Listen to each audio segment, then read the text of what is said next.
You're listening to Life with Herpes, and this is episode 37.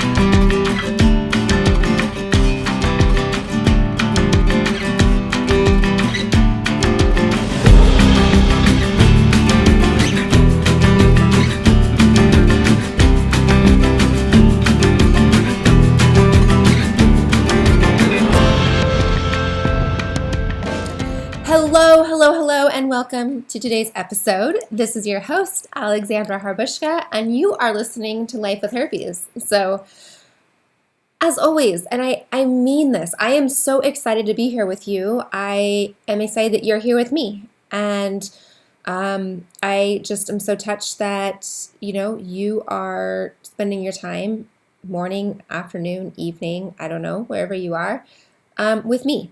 So thank you. I truly mean that.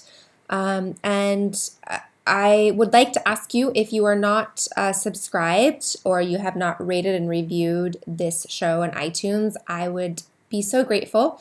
It's a way for you to organically promote this podcast and to basically pay it forward, help somebody out that does not know about this podcast. And by you leaving a review or rating it, it will organically help promote this in iTunes.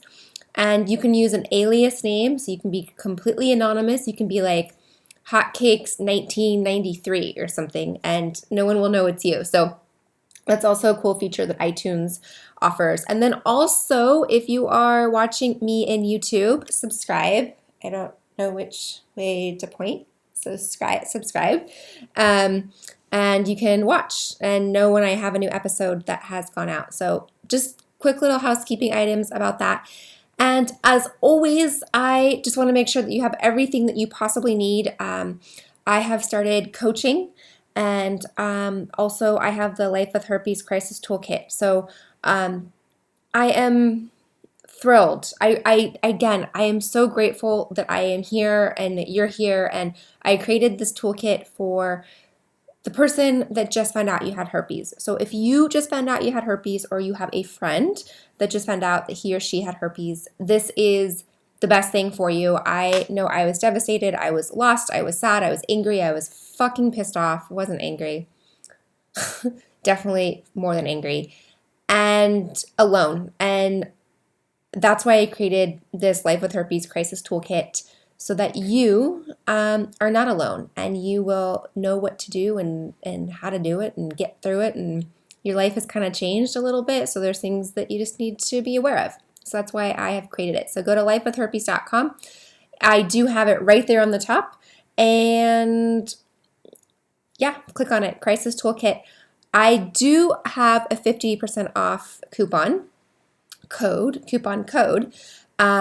because you are a listener and you are a member. And the coupon code is podcast, all caps. So check it out, join. It is my gift to you. I am truly,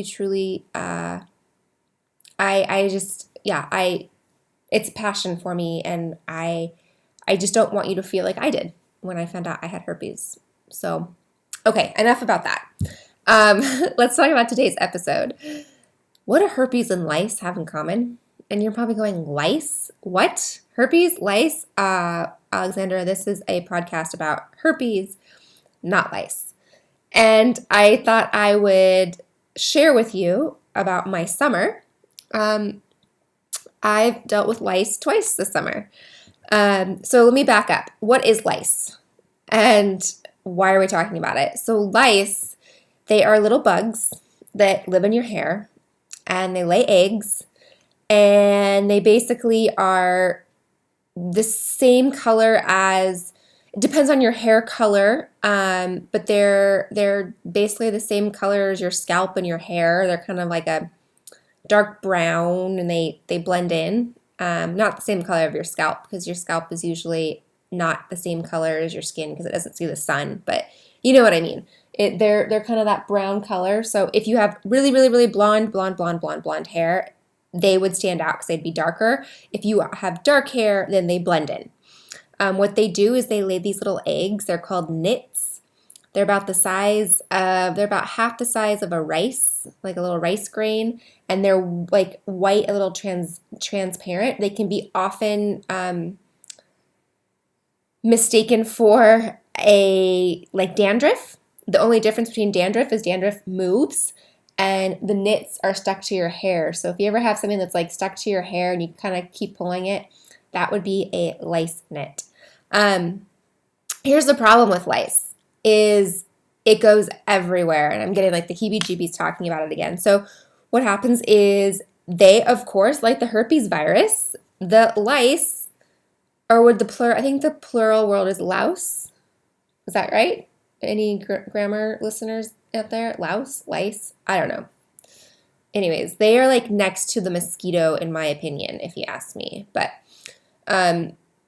so they want to survive, and so they lay as many eggs as they possibly can throughout your head, and they also will go into your sheets and your pillows and your comforters and your sofa and your clothes and your hairbrush and your scrunchies or whatever you put in your hair ties, all that stuff. And if you think about your house, anytime you would sit down or use a pillow or wear clothes or like sit on the sofa for a long period of time or use a blanket on the sofa, the lice can, crawl out of your hair and onto the sofa and spend time there and just wait for a new person to sit there. So it's kind of a big deal.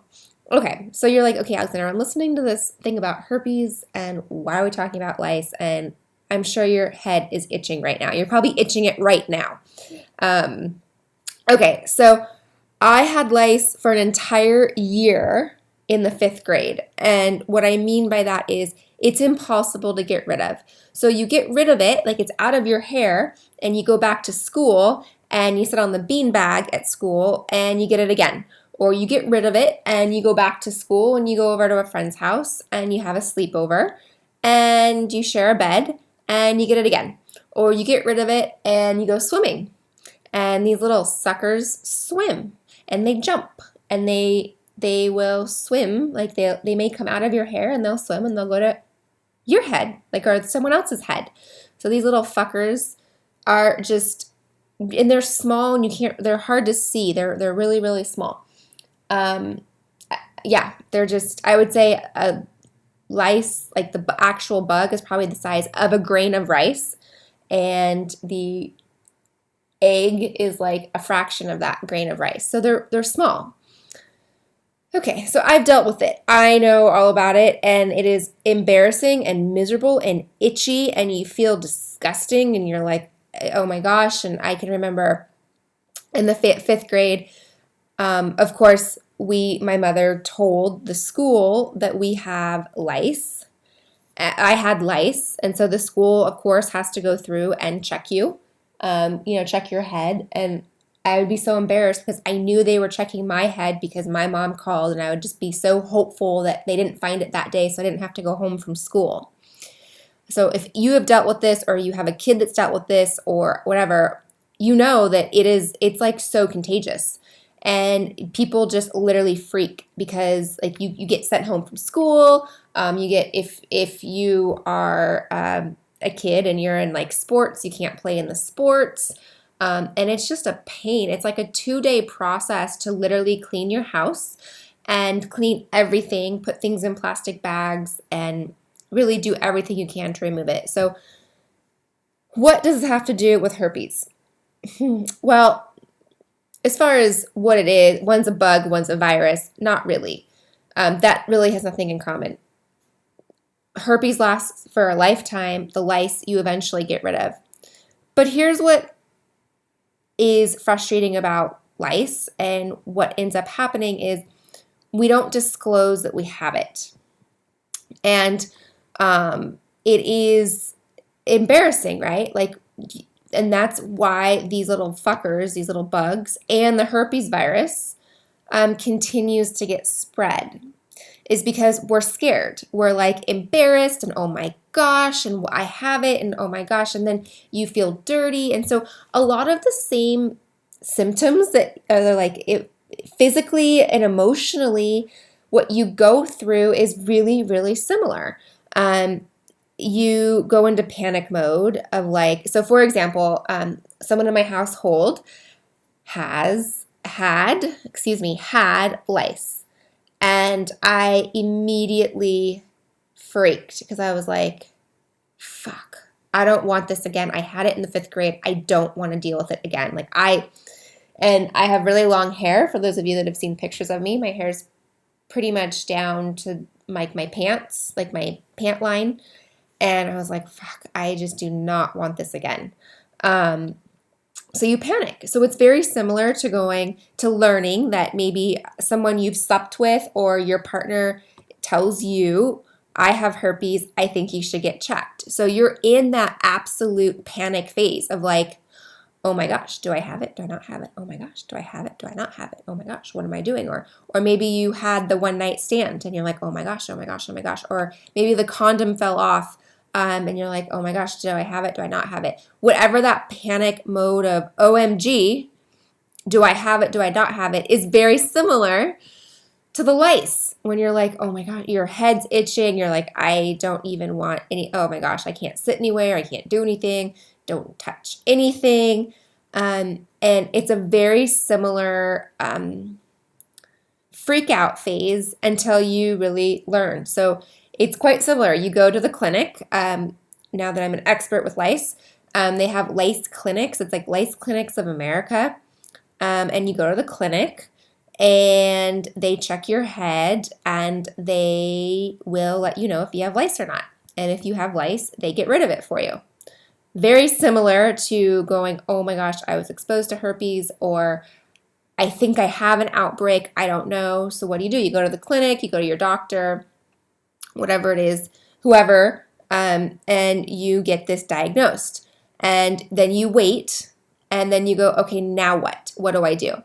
The good news for herpes is we do have the antivirals that we can take that, clear it up within 2 days and you're good to go.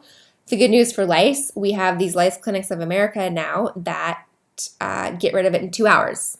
So if you have lice or are dealing with it, or I'm just going to give a little plug here, or your kid, you find out that your kid has lice, go to Lice Clinics of America. It is kind of expensive to get rid of it. It's about $200 for the treatment, but I will tell you it is the best $200 ever that you will spend when it comes to your hair.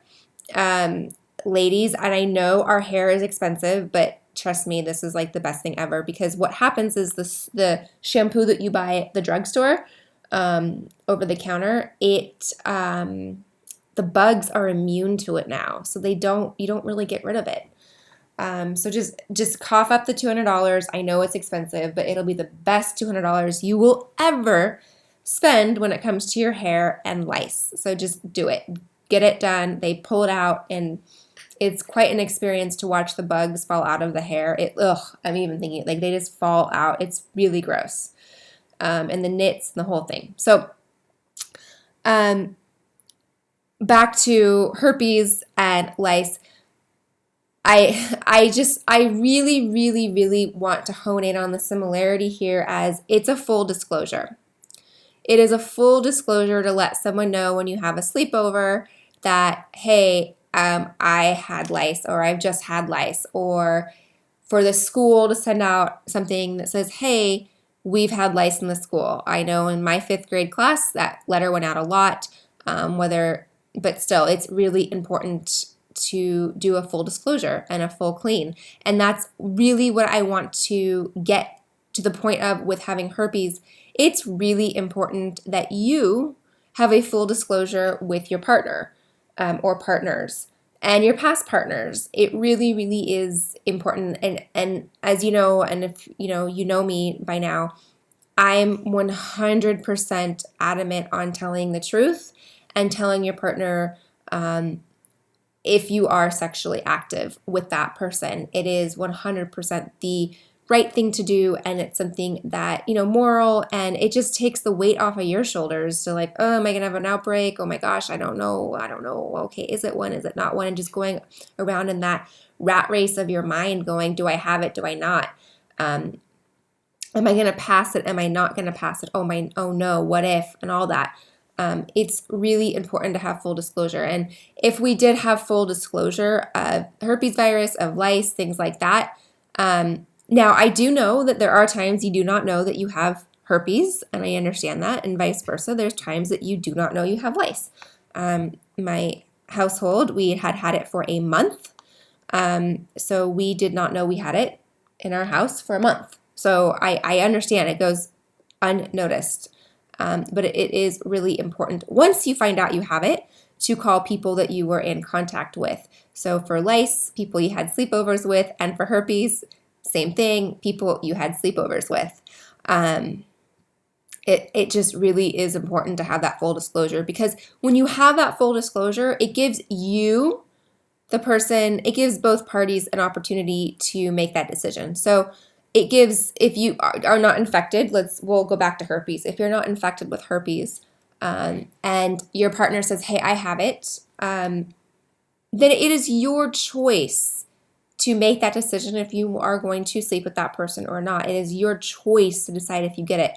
If that person does not give you the choice, then it's a whole other can of worms. No pun intended with worms and lice and herpes, but it is a whole other can of worms that just opens it up. It's angry. It's fuck you. It's why didn't you tell me? It can just really open up a lot for your relationship.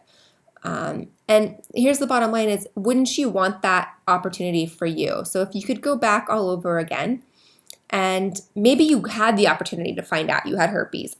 Maybe you're like, Alexandra, he or she gave me that choice and now I have it. But chances are, I'm guessing, that you didn't have that choice. Most of the time, people don't have the choice.